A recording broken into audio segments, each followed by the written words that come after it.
नमस्कार छात्रों, मैं आशुतोष पंत। आज हम कक्षा 6 विषय संस्कृत पाठ 5 वृक्षः का अभ्यास कार्य करेंगे। इसका प्रथम प्रश्न है, वचनानुसारम रिक्त स्थानानि पूर्यत। वचन के अनुसार रिक्त स्थानों की पूर्ति कीजिए। यानी एक वचन है तो एक वचन ही लिखना है, द्विवचन है तो द्विवचन ही लिखना है, और बहुवचन है तो बहुवचन ही लिखना है। जैसे वनम वने वनानि। वनम जो है वो एक नपुंसकलिंग शब्द है, इसीलिए इसके रूप जो बनेंगे वो बनेंगे वनम वने वनानि। उसी प्रकार से जल भी नपुंसकलिंग शब्द है तो जलम जले जलानि। बिंब यानी छाया, ये भी एक नपुंसकलिंग रूप है तो बिंबम बिंबे बिंबानि। उस प्रकार अगला जो है वो वृक्षम वृक्षो वृक्षान, वो पुल्लिंग शब्द का द्वितीया के तीनों वचन है, वृक्षम वृक्षो वृक्षान। उसी प्रकार से पवनम पवनौ पवनान। उसी प्रकार से जनम जनौ जनान। तो जिस प्रकार से प्रयुक्त हुआ है वैसे ही हमने किया है। द्वितीय प्रश्न है, कोष्टकेषु प्रदत्त शब्देषु उचित उपयुक्त विभक्तिं योजयित्वा रिक्त स्थानानि पूरयत। कोष्टक में दिए गए शब्दों में उचित विभक्ति जोड़ करके रिक्त स्थानों की पूर्ति कीजिए। जिसका प्रथम है, अहम डैश खादामी।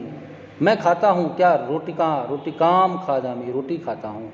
तो कर्ता जो होता है उसमें हमेशा प्रथमा विभक्ति होती है, कर्म में द्वितीय विभक्ति होती है, और क्रिया जो होती है वो कर्ता के अनुसार होती है। यानी जिस वचन का कर्ता होगा उसी वचन की क्रिया होगी। लेकिन यहाँ पर हमने केवल कर्म का प्रयोग करना है, इसीलिए सभी में जो है जितने भी कोष्टक में शब्द दिए हुए हैं उन सभी में द्वितीय विभक्ति का प्रयोग करना है। मैं रोटी खाता हूँ। त्वम जलम पिबसी, तुम जल पीते हो। जलम कर्म है। छात्र है, दूरदर्शनम पश्यति, छात्र टेलीविज़न देखता है। वृक्षः पवनम पिबन्ति, पेड़ हवा पीते हैं। ताह कथाम लिखन्ति, वे सब कथा लिखती हैं। तो कथाम जो है वो कर्म है। आवाम जंतुशालाम गच्छावह, हम दोनों चिड़ियाघर जाते हैं। यहाँ पर चिड़ियाघर जो है वो कर्म है। तृतीय प्रश्न है, अधोलिखितेषु वाक्येषु कर्तृपदानि चिनुत। नीचे दिए गए पदों में से कर्ता पद चुनिए। कर्ता क्या होता है? जो काम को करता है वो कर्ता होता है, काम को करने वाला।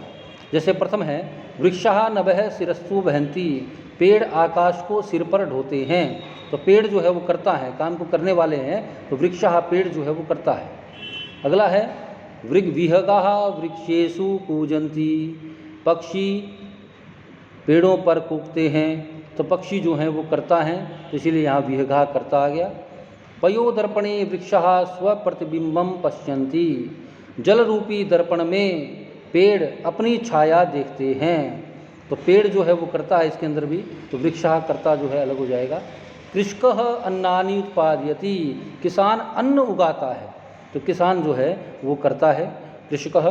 सरोवरे मत्स्याः सन्ति, मछलियाँ सरोवर में हैं, मछलियाँ जो हैं वो करता है, तो मत्स्याः जो है वो आ गया। अगला प्रश्न है, निम्नलिखित पदों के उत्तर एक पद में लिखिए। प्रथम प्रश्न है, वृक्षः कहि पातालम स्पृशन्ति, पेड़ किसके द्वारा पाताल को स्पर्श करते हैं? पैरों के द्वारा, पादहि।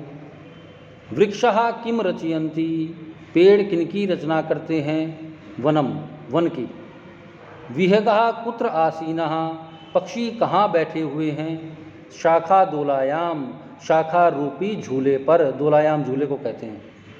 कौतुकेन वृक्षः किम पश्यन्ति, आश्चर्य से पेड़ किसे देखते हैं? स्व प्रतिबिंबम, स्व माने अपनी, प्रतिबिंबम माने छाया को, अपनी छाया को। अगला प्रश्न है, उचित विभक्ति के द्वारा स्थानों की पूर्ति कीजिए। प्रथमा विभक्ति में जैसे बना था, गज है गजौ गजाः, उसी प्रकार से अश्वः अश्वौ अश्वाः। द्वितीया में सूर्यम सूर्यौ सूर्यान, चंद्रम चंद्रौ चंद्रान। तृतीया में बिडालेन बिडालाभ्याम बिडालहि, बिडाल बिल्ली को कहते हैं। उसी प्रकार से मंडूकेन मंडूकाभ्याम मंडूकहि, मंडूक मेंढक को कहते हैं। चतुर्थी, सर्पाय सर्पाभ्याम सर्पेभ्यः, सांप। उसी प्रकार से वानराय वानराभ्याम वानरेभ्यः, बंदर को कहते हैं वानर।